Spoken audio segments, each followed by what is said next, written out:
जय माता की। मैं भक्त वैष्णवी। हमारे चैनल पर आप सभी का दिल से स्वागत है। आशा करती हूँ कि आप सभी अच्छे होंगे। आज हम बात करेंगे कि मंत्र जाप कैसे करें, मंत्र जाप करने की सही विधि क्या है, इसके बारे में हम आज बात करेंगे। यदि आपके गुरु हैं और यदि आपके गुरु नहीं हैं तो किस तरह से मंत्र जाप करें। अगर आपके गुरु हैं तो क्या करना चाहिए हमें मंत्र जाप करते समय। अगर आपके गुरु नहीं भी हैं तो आपके किस आराध्य का या आपके किस इष्ट का आप जाप कर रहे हैं तो उसको किस तरह से करना चाहिए, इसके बारे में हम बात करेंगे। उससे पहले अगर आप चैनल पे नए हैं, पहली बार चैनल से जुड़ रहे हैं, तो चैनल को लाइक सब्सक्राइब ज़रूर कीजिएगा और बेल आइकन को ज़रूर दबा दीजिएगा ताकि आने वाले वीडियोस के नोटिफिकेशन आपको मिलते रहें। तो हम बात कर रहे थे कि जाप किस तरह से करना चाहिए हमें। तो सबसे पहले मैं आपको बताना चाहूँगी कि अगर आप इस चीज़ में नए हैं, अध्यात्म से जुड़ रहे हैं और आप कुछ सीखना चाह रहे हैं, माँ का आशीर्वाद, अपने इष्ट का आशीर्वाद पाना चाह रहे हैं, तो किस तरह से हम मंत्र का जाप करें, किस तरह से इनकी विधि को जानें। एक कोई इंसान था, कोई बच्चा जो मेरे पास आया था, हमने उसका ऑरा स्कैनिंग किया। उसका ऑरा स्कैनिंग करने के बाद मुझे पता चला कि उसके अंदर जो शक्तियाँ थी बहुत उग्र स्वभाव की थी, बहुत उग्र थी। तो इससे हमें पता चला कि उसने कुछ ऐसे मंत्र का जाप किया जो उसे अभी फ़िलहाल नहीं करना चाहिए था। तो हमने उसके साथ इस बारे में डिस्कस किया।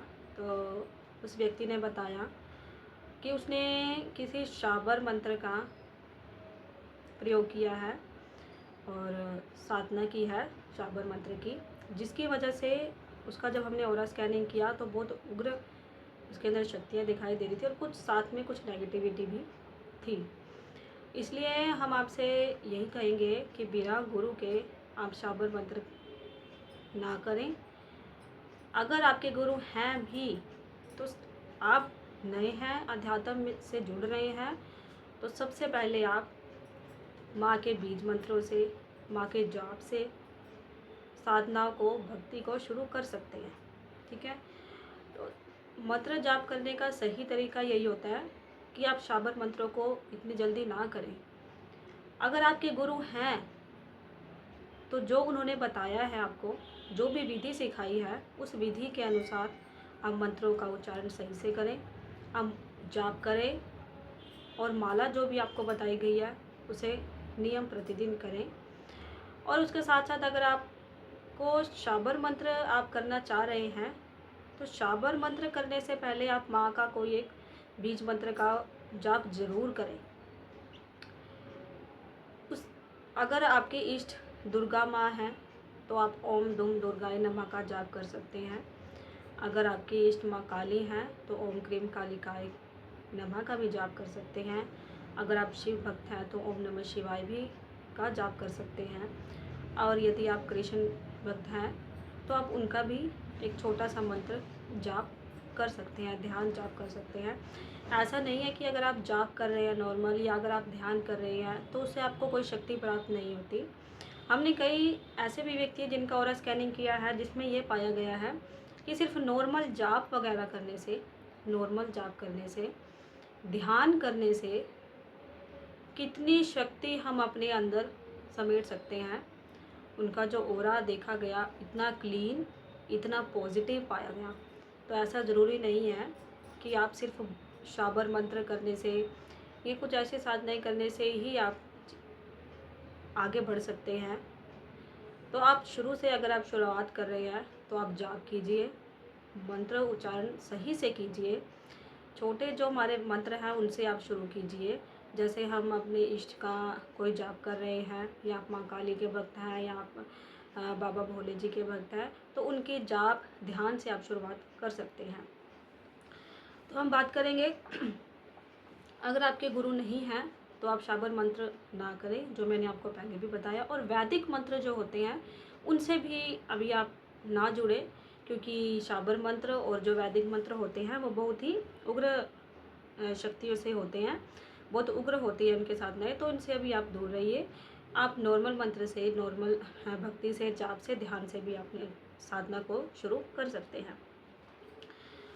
तो हम बात कर रहे थे मंत्र जाप करने की विधि क्या है। मंत्र जाप करने की सबसे पहले हमारी विधि यही है कि आप थोड़ा करें पर सही से करें, नियमित रूप से मंत्र जाप करें। ठीक है, आपको अगर दुर्गा के भक्त है तो ओम दुम दुर्गाय नमः का जाप आप करना चाह रहे हैं, तो आप बहुत ज़्यादा करने से बेहतर है कि आप थोड़ा करें पर अच्छे से करें, नियमित रूप से आप जाप करें। और जो जाप करने का और सही समय जो होता है वो ब्रह्म मुहूर्त 4 बजे से सुबह 6 बजे तक होता है, उससे आप शुरुआत कर सकते हैं। सुबह आप एक ही समय जो है पकड़ लीजिए। अगर आप सुबह 5 बजे कर रहे हैं तो आप शाम को भी 5 बजे करिए।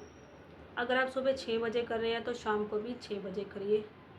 अगर आप किसी साधना में आगे बढ़ रहे हैं, अध्यात्म से जुड़ रहे हैं और आगे अध्यात्म में बढ़ना चाह रहे हैं, तो मेरा मानना यही है कि आप सुबह ब्रह्म मुहूर्त में 4 से 6 बजे तक करिए। उस समय क्या होती हैं, जो शक्तियाँ हैं वो साक्षात विराजमान होती हैं। ठीक है, तो और ये याद रखिए कि आप बहुत ज़्यादा करने से बेहतर है कि आप थोड़ा करिए पर नियमित रूप से सही से कीजिए। मान लो अगर आपने 11 दिन की साधना की है या 21 दिन की आप साधना कर रहे हैं या सवा महीने की, 3 महीने की, जितने की भी आप साधना कर रहे हैं, तो आप एक नियम समय जो है बांध लीजिए, बना लीजिए। अगर आप सुबह 5 बजे कर रहे हैं तो शाम को भी 5 बजे कीजिए। और उसके साथ आप एक फ़िक्स माला रख लीजिए कि आपको 3 माला सुबह करनी है, शाम को कितनी करनी है, आप कितना कर सकते हैं, 11, 21, 51, 108 जितनी भी आप कर सकते हैं उस हिसाब से आप कीजिए। और एक फ़िक्स समय और फ़िक्स माला रखने से क्या होता है कि शक्तियाँ जो है वो भी बहुत खुश होती है हमारे ऊपर कि हमने एक नियमित रूप से उनकी साधना को पकड़ा है और अब एक नियमित रूप से हम साधना को कर रहे हैं। तो इनसे क्या होता है कि हमें भी परेशानी नहीं होती, तो हमें उस चीज़ की हैबिट भी हो जाती है। और आप शुरू से अगर आप शुरुआत कर रहे हैं तो छोटे ही संख्या से शुरुआत कीजिए ताकि आपको प्रॉब्लम ना हो करने में, और धीरे धीरे जो है आप इन संख्याओं को बढ़ाइए, अपनी साधनाओं को बढ़ाइए। आप 11 से 21 कीजिए, 51 कीजिए, महीने कीजिए, इस तरह से अपनी साधनाओं को धीरे धीरे बढ़ाते चलिए। और सबसे उसके बाद आपने क्या करना है, एक ऐसी जगह पे बैठ के आपको साधना करनी है। एक ऐसी जगह आपको चुननी है जो बिल्कुल शांत और साफ़ हो, जैसे कि आपके घर का मंदिर हो सकता है। अगर आपका घर में मंदिर है और बिल्कुल अलग जगह पे है, जिसमें ऐसा ना हो कि आप साधना कर रहे हैं तो शोर हो रहा है या कुछ, आप साधना ढंग से नहीं कर पा रहे, आपका ध्यान नहीं लग रहा, तो उससे भी आपको कोई फ़ायदा नहीं है। आप करिए, कंटिन्यू करिए, कोई बात नहीं, आप रेगुलर इन चीज़ों को रखिए। पर अच्छा यही होगा कि अगर आप कोई साधना कर रहे हैं, किसी शक्ति से जुड़ रहे हैं, तो मेरा मानना यही है कि आप एक ऐसी जगह पे बैठ के साधना कीजिए जहाँ शांति हो बिल्कुल और आपको डिस्टर्बेंस ना हो, ताकि आप शक्ति से शक्ति को कनेक्ट कर पाएँ, ऊर्जा से ऊर्जा को कनेक्ट कर पाएँ। उसके साथ साथ आप ये भी ध्यान रखिए कि आप बिल्कुल ज़मीन पर बैठ के किसी भी मंत्र जाप या किसी साधना को ना करिए। आप एक आसन ले लीजिए। आसन कूश का आसन भी आप ले सकते हैं, और जो आपको मार्केट से बने हुए आसन भी मिलते हैं आप उनका इस्तेमाल भी कर सकते हैं, वो आपकी मर्ज़ी है। जो सा भी आसन आप ले सकते हैं वो लीजिए और एक आसन पर बैठ के आप माला जाप मंत्र वगैरह करिए और एक नियमित समय पे कीजिए।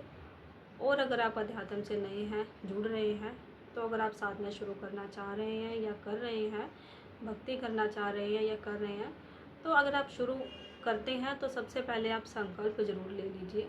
अगर आप कोई व्रत रखना शुरू कर रहे हैं या अगर आप कोई साधना करना चाह रहे हैं, जाप करना चाह रहे हैं, ध्यान करना चाह रहे हैं, तो आप सबसे पहले संकल्प ज़रूर ले लीजिएगा।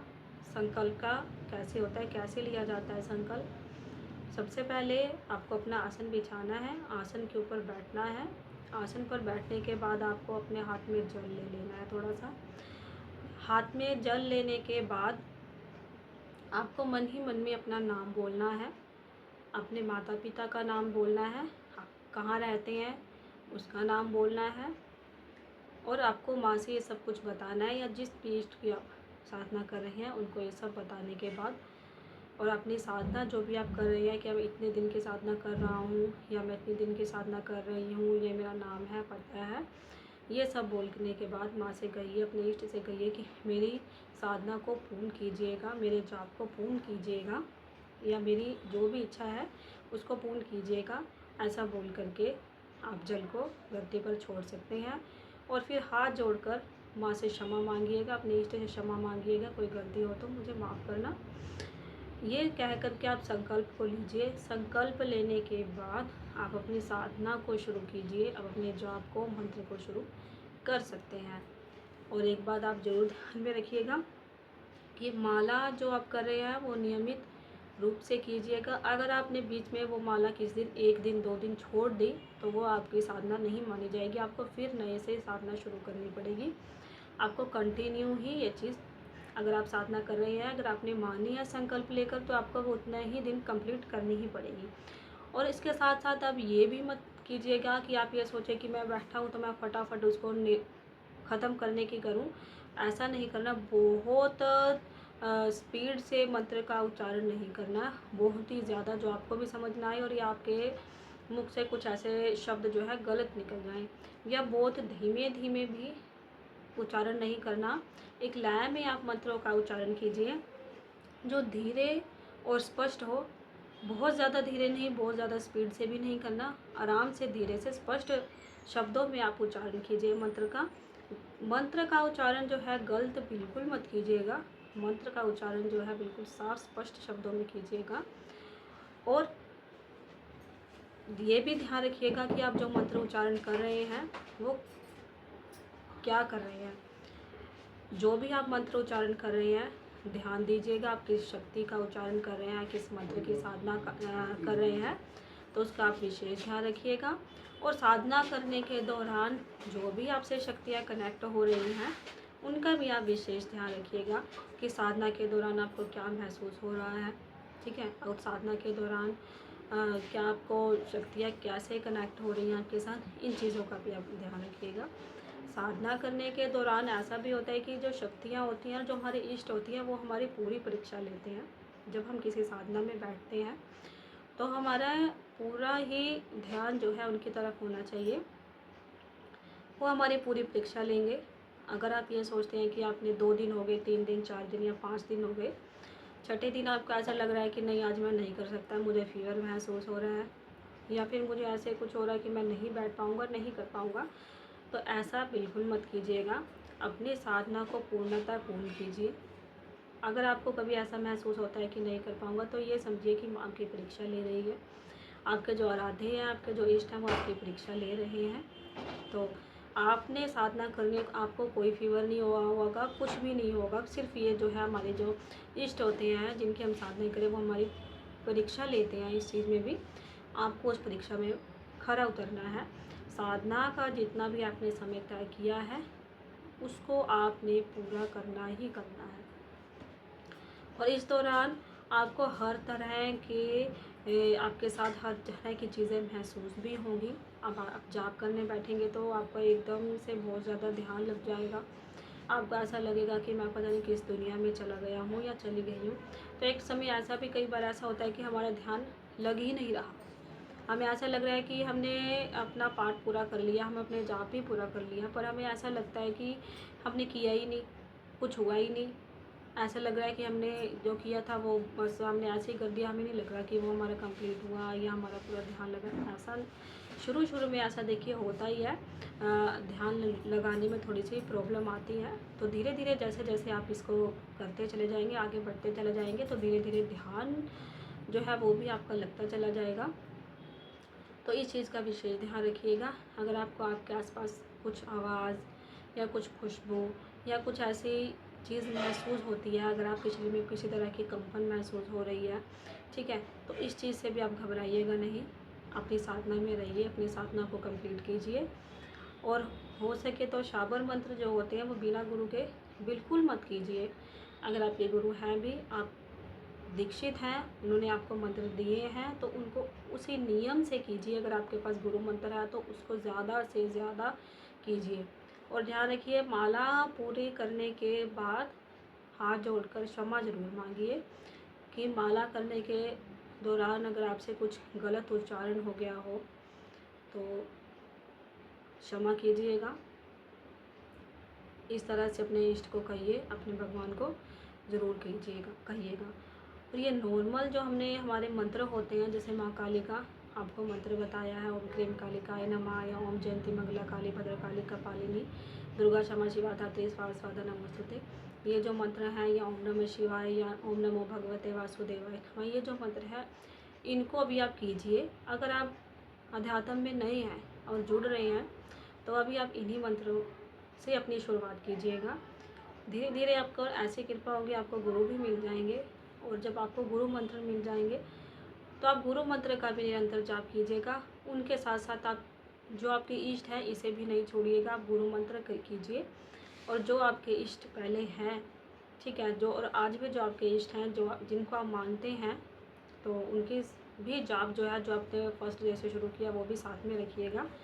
और गुरु मंत्र है तो बहुत ज़्यादा अच्छी बात है, वो अपने आप में ही बहुत बड़ी बात है, तो उनको भी कंटिन्यू रखिएगा। और जो आपके इष्ट की आपने जो डे 1 से साधना की थी, उसको भी आप दोनों को साथ में रखिएगा और अपनी साधना को कंप्लीट कीजिएगा। साधना के दौरान आने वाली किसी भी परेशानी से घबराना नहीं है और अपनी साधना को बीच में नहीं छोड़ना, क्योंकि अध्यात्म का जो रास्ता होता है वो एक ऐसा ही होता है। एक समय आपको लगेगा कि सब बहुत अच्छा है और एक समय आपको ऐसा भी लगेगा कि नहीं, ये नहीं करना चाहिए था, या ऐसा नहीं होना चाहिए था। तो इस चीज़ को बिल्कुल भी नहीं सोचना। और भगत बनना तो वैसे भी कोई भी आसान बात होती नहीं है, अपने आप में ही एक बहुत बड़ी बात होती है कि भगत की ज़िंदगी में जो चीज़ें होती हैं शायद वो एक आम इंसान की लाइफ में कभी नहीं होती। और जो हमारे इष्ट होते हैं या जो हमारी शक्तियाँ हैं, बहुत ठोक पीट कर एक भगत को बनाती हैं। तो इस चीज़ का विशेष ध्यान रखिएगा। और ये इतनी भी जल्दी मत कीजिएगा कि आप 11 दिन में ही आप सोचें कि क्यों नहीं मुझे अनुभव महसूस हो रहे हैं, क्यों नहीं हो रहे मुझे अनुभव महसूस, क्यों नहीं मुझे कुछ अच्छा खास महसूस हो रहा है। ये चीज़ मत देखिएगा। अपनी साधना पे विश्वास रखिएगा, अपनी भक्ति पे विश्वास रखिएगा और धीरे धीरे इस चीज़ में बढ़ते चले जाइएगा। आपको हर चीज़ महसूस भी होगी, आपको पता भी लगेगा। इस चीज़ का विशेष ध्यान रखिएगा। बहुत ज़्यादा जल्दबाजी नहीं कीजिएगा, क्योंकि ये अध्यात्म की लाइन जो होती है वो ऐसी ही होती है। और अनुभव जो आपको साधना के एक विशेष ध्यान रखने की बात यह है कि अगर साधना के दौरान आपको कोई विशेष अनुभव महसूस हो रहे हैं या हुए हैं, तो उनको किसी के साथ भी साधना के दौरान या बाद में भी किसी के साथ शेयर मत कीजिएगा कि आपने ये साधना शुरू की, आपने कोई ये जाप शुरू की है, तो उसके दौरान आपको आपके इष्ट के दर्शन हुए, या आपको आपके गुरु के दर्शन हुए, इष्ट के दर्शन हुए, ये दर्शन हुए, वो हुए, आपको ये अनुभव महसूस हुए, आपको ये कुछ आपके इष्ट ने दिखाया। तो इस चीज़ का विशेष ध्यान रखिएगा, किसी के साथ साझा ना कीजिएगा ये चीज़ें, और किसी के साथ ये शेयर नहीं करनी। अगर आप ऐसा करते हैं तो आप ज़िंदगी में कभी अनुभव नहीं कर पाएंगे इन चीज़ों को, ये आप विशेष ध्यान रखिएगा। अगर आपके गुरु हैं तो सबसे पहले आपको आपके जो भी अनुभव है अपने गुरु के साथ शेयर करने हैं, किसी और के साथ शेयर नहीं करनी। अपने अनुभव को किसी के साथ शेयर मत कीजिएगा, तो क्योंकि उसके बाद क्या होता है कि जो अनुभव होते हैं वो शक्तियाँ अनुभव कराना ही बंद कर देती हैं हमें, है ना। तो इस चीज़ का विशेष ध्यान रखिएगा कि अपने अनुभव किसी के साथ शेयर मत कीजिएगा। और आप जाप शुरू कीजिए। अध्यात्म से जुड़ रहे हैं तो आप वैदिक मंत्रों से भी फ़िलहाल दूर रहिए, शाबर मंत्रों से भी दूर रहिए, उनको आप बाद में शुरू कीजिएगा। पहले आप नॉर्मल जाप ध्यान वगैरह कीजिए और धीरे धीरे आप इन चीज़ों की ओर बढ़िएगा।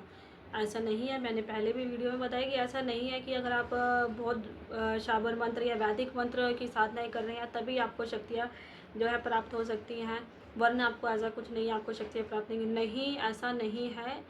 नॉर्मल भगत भी के ओरा स्कैनिंग को कीजिए, और एक जो साधक है, ठीक है, उसके भी आप ओरा स्कैनिंग कीजिए, तो आपको जान पाएंगे कि नॉर्मल जाप वगैरह करने से भी आपके अंदर उतनी ही पॉजिटिविटी होती है जितनी कि एक साधक के अंदर होती है जब वो साधना करता है।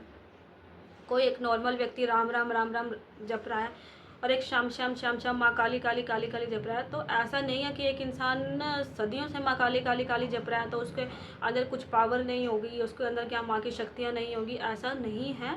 नॉर्मल जाप से भी आप शक्तियों को अपने अंदर समाहित कर सकते हैं। शक्तियाँ हमारे अंदर ही होती हैं, बस हमें उन्हें जगाना, ठीक है। तो इस चीज़ का विशेष ध्यान रखिएगा कि आप जाप जो है कीजिए, शुरुआत कीजिए, जाप कीजिए, ध्यान कीजिए। ध्यान आप ज़रूर कीजिए। अगर आप साधक हैं, अध्यात्म में आगे और बढ़ना चाह रहे हैं, बढ़ना चाहते हैं आप आगे और बढ़ना, तो आप ध्यान जो है बहुत ही विशेष महत्वपूर्ण चीज़ जो है ये ध्यान होता है। आप जाप कीजिए, निरंतर जाप भी अपने कंटिन्यू रखिए। साथ में एक फ़िक्स टाइम आप ये भी रखिए कि आप ध्यान भी कीजिए।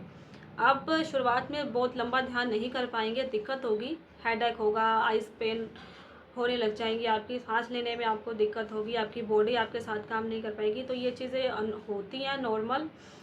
तो आप ध्यान छोटे समय से शुरुआत कीजिए, 5 मिनट 10 मिनट से आप शुरुआत कीजिए। धीरे धीरे आप अपने ध्यान को बढ़ाइएगा जिससे कि आपको प्रॉब्लम ना हो और आप धीरे धीरे इन चीज़ों को अच्छे से सीख पाएँ और अच्छे से ध्यान की ओर भी बढ़ पाएँ। तो ध्यान भी आप जाप के साथ साथ ध्यान भी कीजिए। 5 मिनट 10 मिनट से शुरुआत कीजिए, रेगुलर कीजिए। कुछ टाइम आप महीना सवा महीना ध्यान करके देखिए, 10-10 मिनट भी अगर आप सुबह शाम ध्यान कर रहे हैं। और जो टाइम मैंने आपको बताया 4 से 6, अगर इस समय आपने कभी भी लाइफ में अगर ऐसा किया होगा, अगर आपका अनुभव होगा कि आपने कभी ऐसा ध्यान किया है, इस समय पे किया है, तो वो चीज़ जो है आपके साथ लाइफ टाइम तक रहती है। उस चीज़ का जो आपको बेनिफिट है वो लाइफ टाइम तक मिलता है।